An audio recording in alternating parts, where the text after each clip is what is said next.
পয়লা বৈশাখ 1432 সাল।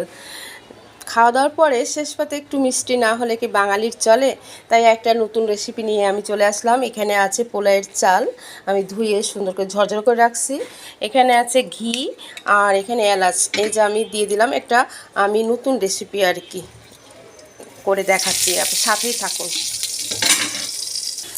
আপনারা এতক্ষণে ধরতে পেরেছেন কিনা জানি না, আমি এটা নাড়াচাড়া করছি। এখানে আমি ঘি যে দিয়েছি, এই যে ঘি দিয়ে দিলাম 1 চামচের মতো। হ্যাঁ, আমি এটা করছি জর্দা পোলাও, আছে মিষ্টি জর্দা পোলাও। আমার সাথেই আছেন, এই যে এতে আমি তেজপাতা অ্যাড করলাম।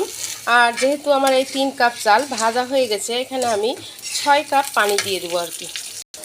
এই যে আমার হচ্ছে পরিমাণ, মানে 3 কাপ চালে 6 কাপ পানি। এই যে এইভাবে মেপে মেপে আমি 6 কাপ এভাবে পানি দেবো আর কি।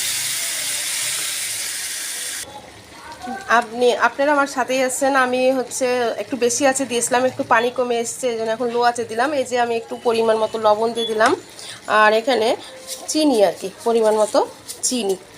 আর একটা জিনিস দেবো, দিচ্ছি, আমি এখনই দিচ্ছি। আমার সাথে থাকার জন্য ধন্যবাদ। আর এই যে আমি একটা সিক্রেট জিনিস দিচ্ছি, এই যে জর্দা পোলাওয়ের, এটাই হচ্ছে সিক্রেট, সেটা হচ্ছে জাফরান রং। হ্যাঁ, এটা দিলে একটা কালার আসবে। এই যে আমার এই জর্দা পোলাও রেডি একদম। ঠান্ডা হলে সার্ভ করবো। আল্লাহ হাফেজ।